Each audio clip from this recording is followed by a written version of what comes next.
Medela stood outside the company gate, selling pure water under the hot sun.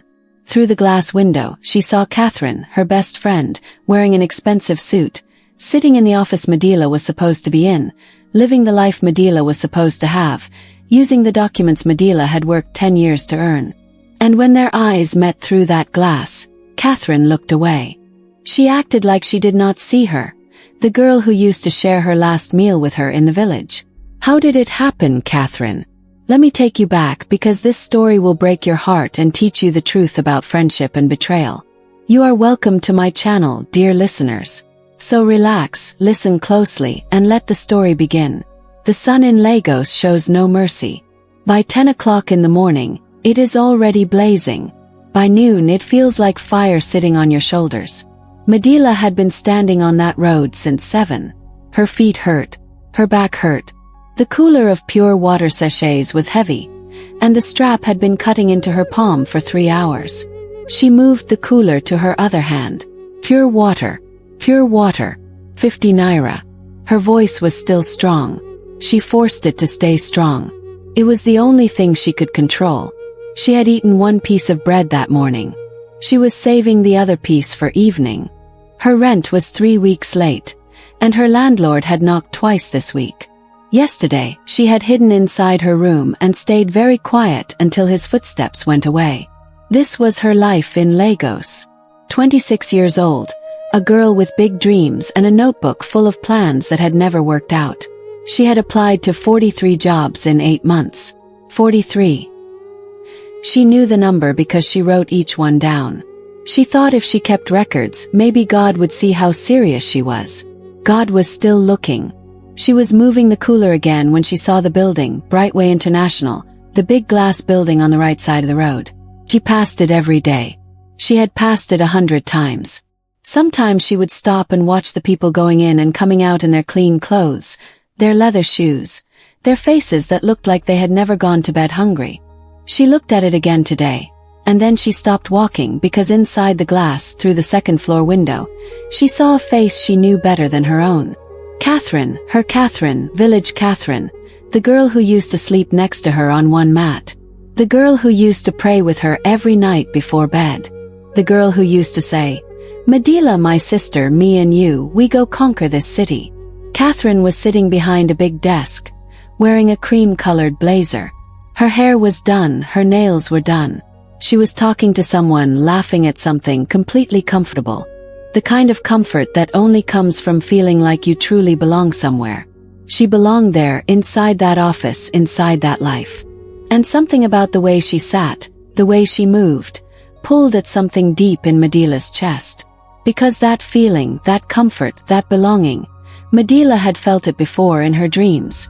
Every single night for the past 3 years, that was supposed to be her life. Then Catherine looked toward the window. Their eyes met. 1 second. 2 seconds. Then Catherine looked away slowly, on purpose, like Medela was a stranger, like Medela was nobody, like she had not seen her at all. Medela's pure water cooler slipped from her hand and hit the ground. She stood there on that hot road, among the noise and the exhaust and the rushing people, and she felt something crack inside her chest. Not loud, not dramatic, just a quiet, terrible cracking, like a bone that had been under pressure for too long. Sister, you okay? A passing woman asked her. Medela did not answer. She picked up her cooler. She went back to selling water. But this is not where the story begins. Let me take you back to the village. Back to when they were sisters. Back to before everything changed. 3 years ago, their village was small and quiet. No generator noise, no traffic, just the sound of morning birds and mama calling children to eat before school. Medela had grown up on that red dirt road. And she knew every face, every fence, every shortcut through the cassava farm. But the one face she knew best was Catherine's. They had been friends since they were 7 years old. Catherine's mother and Medela's mother were neighbors. They grew up sharing everything. 1 cup of Gary between them. 1 pencil for 2 notebooks. 1 dream between 2 hearts. Get out of the village. Build a better life. Come back one day and make their mothers proud. Medela was the clever one. Not in a rude or proud way. She was just naturally quick. Teachers loved her. She would read something once and remember it. She could solve problems fast. She won the school debate competition 3 years in a row. When she spoke, people listened. Catherine was different. Things did not come to her as easily. She would study for hours what Medela understood in minutes. But she was warm. She was funny. She could make any room feel lighter just by walking in. Together they made sense. In the evenings they would sit outside on the compound steps and plan. Their voices were always low, serious, and full of fire. "Catherine, when I get my first salary I will send money for your transport fare," Medela would say. "And when I get mine I will pay your first 3 months' rent," Catherine would answer. They would laugh then, big open laughs, because the future felt close enough to touch. They shared food without counting. If Medela had 1 orange, she peeled it and gave Catherine half without thinking. If Catherine had extra bread, she wrapped Medela's portion before she even ate her own. That was just how they were. Natural, easy, like breathing. On cold harmattan nights, they would braid each other's hair and talk until midnight about the kind of houses they would build, the kind of men they would marry, the kind of mothers they would become. Dreams stacked on top of dreams. The day they left for Lagos, both their mothers stood at the roadside and prayed over them. Mama Medela held her daughter's face in both hands and said, "My daughter, God has put something special inside you. Do not let anybody dim your light." She said it loud enough for the whole street to hear. Medela cried. Catherine smiled. But later, on the bus to Lagos, Medela noticed Catherine had become very quiet. She thought it was just fear. They were both scared. That was normal. She reached over and held Catherine's hand. "We go be fine," Medela said softly. "Me and you." Catherine squeezed her hand back. "Me and you." But there had been a small moment earlier that morning that Medela had already forgotten. When their teacher came to tell them goodbye, he had held Medela's hand and said warmly, "This one will go far. I have never taught a student like her." He had nodded at Catherine politely. Just nodded. Nothing more. And in that moment, just for 1 second, Catherine's smile had not reached her eyes. Just 1 second. Medela did not see it. They arrived in Lagos with 2 bags and 1 address. They shared 1 room, 1 pot, 1 prayer every night before sleeping. They protected each other from the loud landlord. They celebrated every interview call like it was already a job offer. They were each other's home in a city that did not care about either of them. They promised to lift each other up. They promised that no matter who succeeded first, they would pull the other along. But some promises are easier to make than to keep. The first 6 months in Lagos were hard for both of them. Job hunting in Lagos is not like job hunting in a small village. In the village, if people knew you were hardworking and honest, doors opened for you. In Lagos, nobody knew you. Nobody cared about your good name from back home. You were just another face in a crowd of 1,000,000 hungry faces, all of them wanting the same thing. They applied together. They went to interviews together. They bought newspapers together and circled every job opening with the same pen. But slowly, something began to pull them apart. Medela would go for an interview and come back with good news. They said they will call me back. The manager said I answered better than any candidate today. They asked me to come for a second interview. Catherine would go for the same interviews and come back with nothing. Started small. Catherine told herself it was just luck. Medela was lucky. That was all. But then it happened again and again. They applied to the same marketing company. Both were invited for interviews on the same day at different time slots. Medela went in first and came back excited.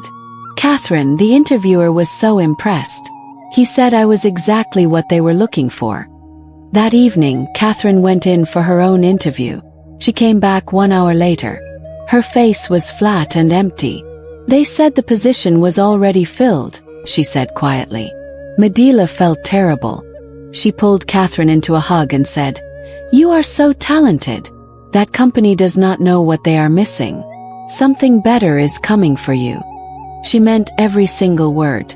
But Catherine, sitting inside that hug, felt something she had never felt before toward her best friend. A sharp, burning feeling deep in her chest, like something small and dark was slowly opening up inside her.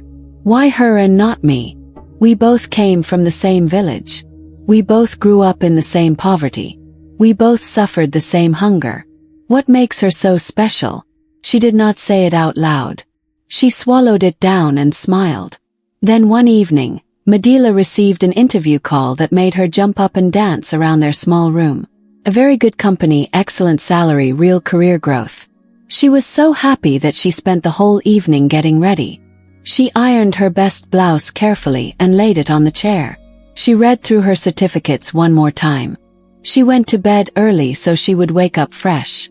Catherine lay in the dark that night, listening to Madila's calm breathing, and felt the darkness in her chest grow bigger and heavier.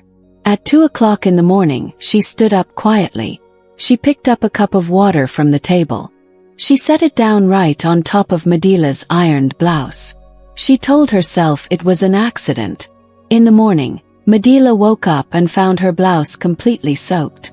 She had nothing else clean and pressed. She could not go to the interview.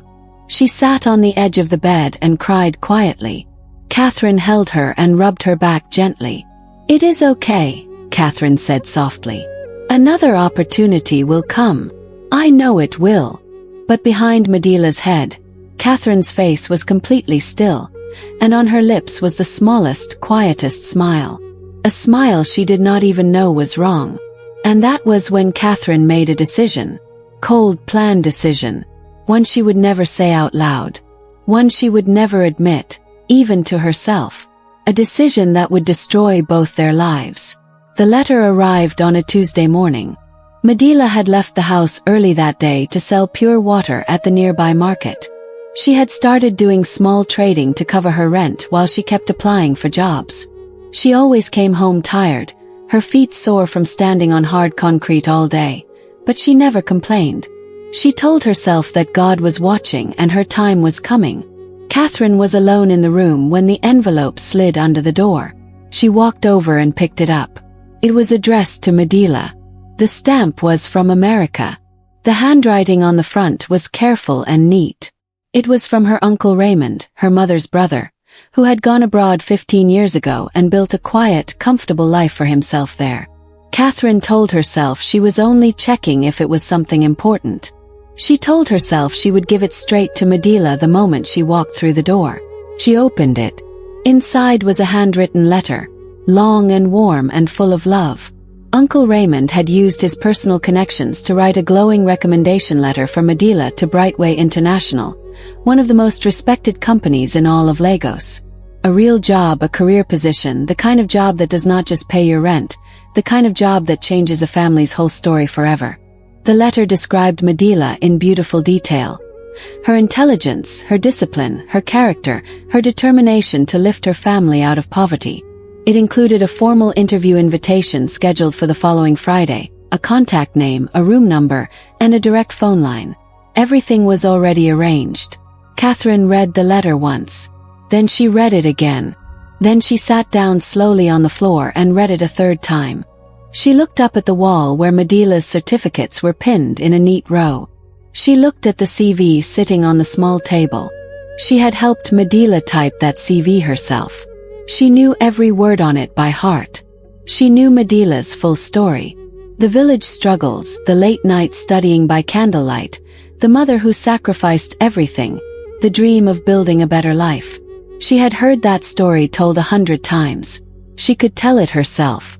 She sat on that floor for a very long time. She told herself she was only thinking about it, that she would never really do it, that she was just a tired and frustrated woman sitting alone in a small room, imagining things she would never truly do. On Thursday evening, she borrowed a blazer from a friend. On Friday morning, she woke up before Madila and left the house quietly. She went to Brightway International. She sat in front of Mr. Johnson, and she told Madila's story as if it belonged to her. The poor village, the sacrifices, the long nights studying by candlelight with no electricity, the hunger, the determination, the dream that never died. She spoke with real feeling because parts of the story were her story too, and the tears that came to her eyes during the interview were completely real.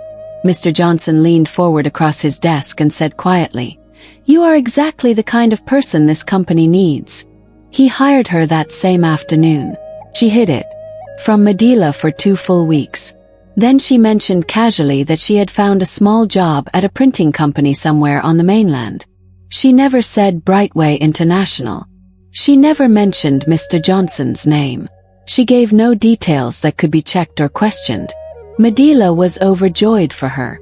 She used the last money they had saved together to buy rice and chicken, and they cooked a small celebration dinner in their tiny kitchen. She sang while she stirred the pot. She thanked God loudly for blessing her best friend. Catherine laughed and sang with her. She ate the food. She smiled across the table. And so Catherine stepped into a life that was never meant for her, wearing clothes bought with a salary earned under another woman's name, sleeping peacefully in a bed paid for by another woman's hard-earned credentials. But stolen things never fit right, and lies never last forever. 6 months into the job, Catherine was drowning. She had told herself she would learn. She had promised herself that once she got her foot through the door, she would study hard, work late, and close the gap between who she pretended to be and who she truly was. She was not a foolish woman. She believed she could figure it out. But Brightway International was not that kind of place. The job needed deep, specific skills. Data analysis, smart project management, detailed report writing that required real understanding, not just a confident voice. These were the exact skills Medela had spent years quietly building, reading textbooks alone at night, taking free online courses on a borrowed phone, practicing and improving while the rest of the world slept. Catherine had none of it. Her first report came back with corrections. Mr. Johnson said nothing and handed it back with a calm face. Her second report came back worse. He called her into his office, closed the door quietly and asked, "Is everything all right? Your application showed strong analytical experience. I am not seeing that in your work." "I am still settling in," Catherine said steadily. "I will do better." She worked late every single night. She watched tutorial videos on her phone under the desk during lunch breaks. She asked her colleague Grace careful, quiet questions, pretending it was simple curiosity. Grace helped her kindly, completely unaware of the full truth. But the stress was breaking Catherine from the inside. She stopped sleeping well. She lost weight. She jumped every time her phone rang with an unknown number. Every morning, she opened her email with shaking hands, terrified of what she might find waiting for her. On weekends, she sometimes drove past the street where Medela still sold water. She would see her there. Same cooler, same carefully ironed wrapper, still smiling at every customer, still standing tall in the burning sun with a dignity that poverty could not touch. Catherine would press her foot on the accelerator and drive past without slowing down. Her eyes fixed forward, her hands tight on the steering wheel. Then one ordinary evening everything changed. Medela's phone rang. It was Uncle Raymond calling from America. His voice was warm and excited. "Medela, my daughter, how is the new position treating you? I have been waiting to hear good news. Mr. Johnson is a very good man. I hope my recommendation letter helped open the door for you." The room went completely silent. Medela's voice dropped to almost nothing. "Uncle Raymond, what letter?" "The recommendation letter I sent to your address in February, my daughter. You never received it." Medela sat down slowly on the edge of her bed. February. That was exactly the same month Catherine had suddenly announced she found a job. A job she described vaguely, a big company she never named, an opportunity she shared no details about. And then she had packed her bags and moved into a nicer apartment within 2 weeks. Medela looked around her small empty room. She thought about the glass building on the road, the cream blazer, the big desk, the face that had looked away. Her hands began to shake. Meanwhile, at that same moment, inside Brightway International, Mr. Johnson's office light was still on. He had been sitting at his desk for the past hour, a file open in front of him. He had been reviewing it carefully, matching documents, checking dates and details with the quiet thoroughness of a man who had not built a successful company by ignoring things that did not make sense. He picked up his phone and called Catherine directly. "Miss Catherine, please come to my office first thing tomorrow morning. There are some questions about your file that I need you to answer, and I need you to come prepared to tell me the complete truth." Catherine sat in her apartment that night and stared at the wall. She did not sleep, not even for 1 minute. The walls were closing in from every side. The truth was rising like water in a locked room, and there was absolutely nowhere left for Catherine to hide. Mr. Johnson was a careful man. He had built Brightway International from nothing, and he had done it by putting the right people in the right jobs. He understood talent, he understood character, and he understood better than most when something in his company was deeply wrong. He had been wrong about Catherine, and that bothered him deeply. He spent that night going through every document in her file with careful, patient eyes. He matched her credentials against the recommendation letter. He checked the dates. He verified the certificates. He made 2 phone calls. And by midnight, the full picture was sitting in front of him, clear and undeniable. The next morning he sent his driver to the road outside. The driver came back with a young woman wearing a faded blue wrapper, ironed so carefully it still held its creases. Her hands were cold from carrying a water cooler since early morning. She looked confused and a little scared as she was led through the glass doors of the building she had walked past for 8 long months. Mr. Johnson stood up when she entered his office. He pointed to the chair across from his desk and said gently, "Please sit down. I am sorry to bring you here without an explanation, but I need to show you something." He placed the letter on the desk in front of her. Medela looked down. She saw her name. She saw her uncle's handwriting, that careful, familiar writing she had known since childhood. She saw her own credentials listed with such love and pride. She saw the interview invitation that had been meant for her hands, her eyes, her future. Her fingers touched the paper very lightly, like it might vanish. "This was meant for me," she whispered. "Yes," Mr. Johnson said quietly. "I am sorry it took this long to find you." He asked his secretary to call Catherine down. The room was very still while they waited. When the office door opened and Catherine walked in, she stopped the moment she saw Medela sitting there. The color left her face completely. Her hand stayed frozen on the door handle for 3 long seconds. Medela looked at her. She did not shout. She did not stand up. She just looked at her with eyes that held 8 months of hunger, confusion, rejection, and loneliness all at once. Eyes that asked a question words could not carry. Mr. Johnson spoke first. "Miss Catherine, I need the truth. Everything, starting from the beginning." Catherine looked at Medela's face one more time, and something inside her finally broke wide open. She sat down. She covered her face with both hands, and she told everything.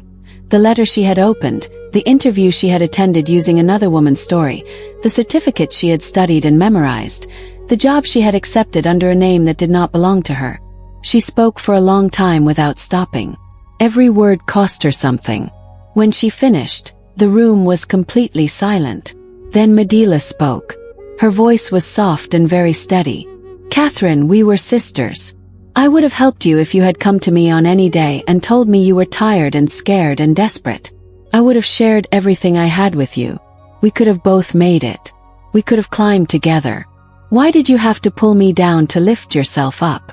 Catherine had no answer. There was no answer that was good enough. Mr. Johnson stood up slowly. "Miss Catherine, please collect your belongings. Your employment here is terminated, effective immediately." Then he turned to Medela. His voice became warm and direct. "Miss Medela, this position was prepared for you from the very beginning. The recommendation, the interview invitation, this office, all of it was meant to be yours. If you will accept it, it is yours today, right now." Medela looked down at her hands. The same hands that had carried water coolers in the burning Lagos sun. The same hands that had counted 500 naira 3 times just to make sure it was enough for bread. The same hands that had ironed a faded wrapper every single morning because dignity does not require money. She looked up. "I accept," she said quietly. Catherine walked out of that building carrying a small cardboard box. The afternoon sun hit her face outside, and it felt nothing like warmth. Felt like being exposed, like standing in a light you cannot escape. No good reference, no clean explanation, a city that talks. 1 year later, Madila's name meant something at Brightway International. Every project she touched became stronger because of her. She sent money home every single month without fail. She paid her brother's school fees. She built a small room extension for her mother. She did all of it with her own hands, her own name, her own truth. She prayed for Catherine truly and without bitterness. Not because it was easy, but because carrying hatred is too heavy for a woman who still has so far to go. Catherine was back to struggling. But now the struggling had a shadow over it that never lifted. The weight of what she had done followed her into every room, every morning, every quiet night. She had gained a salary for 6 months. She had lost her best friend forever. And so Madila learned that what is truly meant for you will always find its way back to you. You do not need to fight for it with lies. You do not need to steal it from someone else. Just stay honest. Stay standing. Keep moving. And Catherine learned what every person who builds on deception eventually learns. Success built on someone else's pain will never bring you peace. What you take by betrayal, you lose by consequences. What you earn with truth, no one can take from you. The poison you prepare for your friend is the poison you will one day drink yourself. So guys, I hope you learned something from this story. What is not yours can never truly be yours. That is why we must always choose honesty no matter the situation. What lesson did you learn from it? Please share your opinion in the comment section. I would love to hear from you.